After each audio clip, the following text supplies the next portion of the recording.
continuación la intervención del asambleísta Pedro Velasco, así lo ha anunciado la presidenta encargada de dirigir esta sesión, la segunda vicepresidenta, Yesenia Guamani. Distinguidos colegas asambleístas, ecuatorianas y ecuatorianos. El país espera del primer poder del Estado un análisis serio, maduro y objetivo. Ya está cansado el Ecuador de discursos demagógicos que no conducen a solucionar absolutamente nada del problema que actualmente estamos viviendo. Y eso creo que debe llamarnos a la reflexión con el mayor respeto a todos y cada uno de nosotros. El sistema de la crisis carcelaria es un problema que incumbe absolutamente a todos. Solamente me voy a permitir referirme a lo que dice el artículo 3, numeral 8 de la Constitución de la República del Ecuador. Dice que el Estado, como garantías básicas, tiene que garantizar una cultura de paz y seguridad integral y a vivir en una sociedad democrática y libre de corrupción. Pero parece que aquí se confunde, colegas asambleístas, cuando se habla de Estado, solamente se asimila al Ejecutivo, y no es así. El Estado formamos todos quienes formamos parte del Ecuador y de la sociedad. Está la función legislativa, la función judicial, el Ejecutivo, transparencia y control social y la función electoral. Es decir, es responsabilidad de todos y cada uno de nosotros contribuir a esta seguridad integral y a esta cultura de paz. Es importante, estimados colegas asambleístas, que no solamente en el diagnóstico nos quedemos, porque el país está cansado de diagnósticos y comparto plenamente con lo que decía el colega César Ron. Ya estamos cansados. El país necesita ir escuchando propuestas de solución a un conflicto serio que actualmente vive el país. Y ya dejémonos de rumores. Hoy al inicio de estos debates se anunciaba que hay un conflicto, un posible levantamiento, amotinamiento en el centro regional de Cotopaxi. Eso no es verdad. Eso no ha pasado. Y si nosotros seguimos así de rumor en rumor, no vamos a dar respuestas objetivas. Por lo tanto, seamos serios. Cuando demos una información, contrastémosla para que la sociedad no mire en esta función del Estado como una falta de credibilidad. Hay un sistema, una ausencia total de un sistema de rehabilitación. Eso lo coincidimos todos.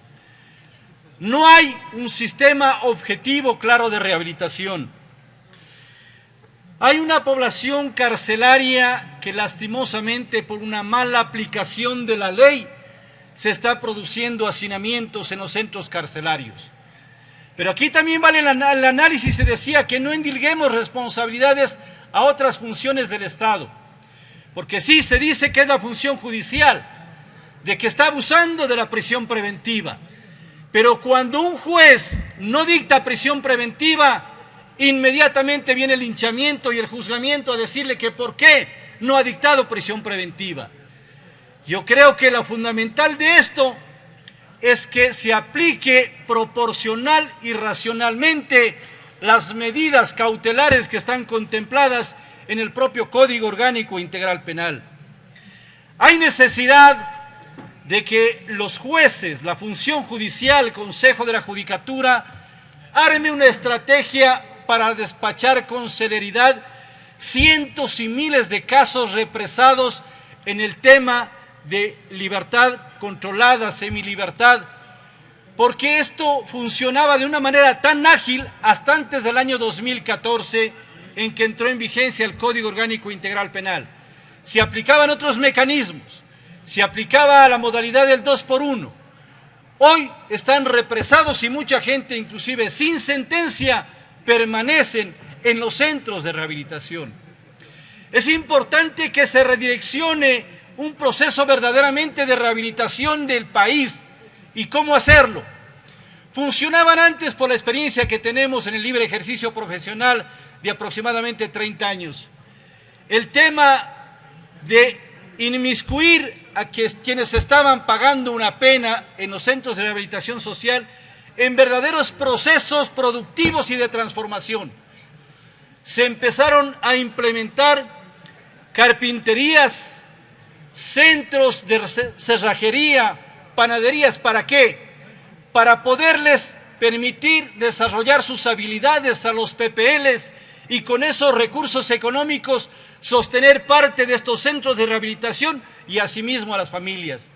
A eso deberíamos apuntar, porque aquí escucho siempre que faltan recursos económicos, que declaremos el estado de excepción, que hay más recursos económicos. Esa no es la solución, porque muchos recursos económicos se despilfarran, se van actos de corrupción y el país ya no soporta uno más de esos actos de corrupción.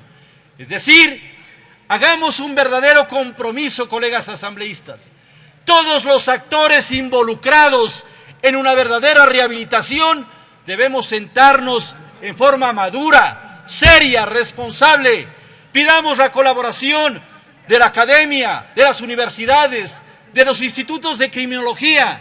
No existe un proyecto de criminología política de rehabilitación aquí en el país.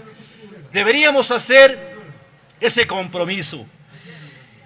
Estamos nosotros como una propuesta que no la he escuchado para que haya una verdadera clasificación de un perfil de las personas que están privadas de la libertad, un perfil técnico de quienes son más o implican mayor riesgo, mayor peligro y de quienes tienen menos peligro, para no mezclarlos ahí mismo, como se decía hoy.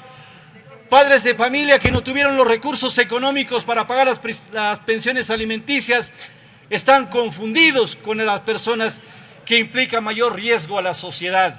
Deberíamos hacer ese perfilamiento y esa clasificación. Es compromiso de esta asamblea no anunciar que vamos a hacer, que vamos a trabajar en leyes, que vamos a reformar, que vamos a dar seguridad jurídica para el uso progresivo de la fuerza, para que las Fuerzas Armadas y la policía tengan seguridad. Más bien debe ser el compromiso, que lo hagamos ya, que empecemos prioritariamente, señora vicepresidenta, a los miembros del CAL, que si ya existen unos informes en ese sentido, los tratemos, si es posible, desde la próxima semana. Porque exigimos resultados, exigimos proyectos claros de cómo solucionar el problema carcelario, pero no les damos las herramientas y esa seguridad jurídica.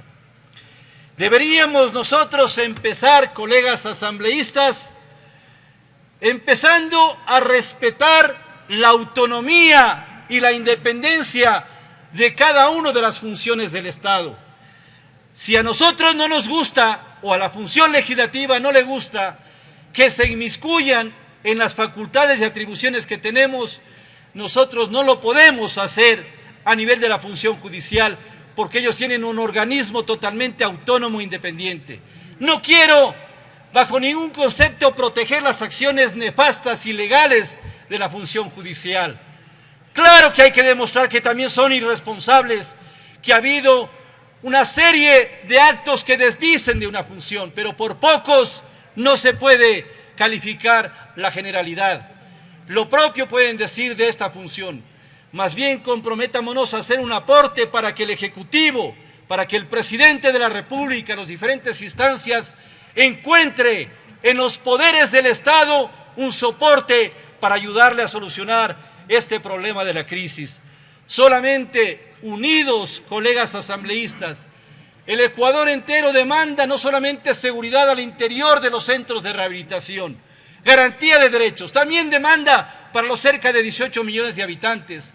Ese es el compromiso que debemos hacer en esta noche la Asamblea como primer poder del Estado. Le agradezco, señora vicepresidenta, señora presidenta, por permitirme salirme tal vez de esta forma a la que estamos acostumbrados a los discursos políticos y más bien ver que sí es posible solucionar cuando hay seriedad en el análisis y objetividad. Muchas gracias. Tiene el uso de la palabra.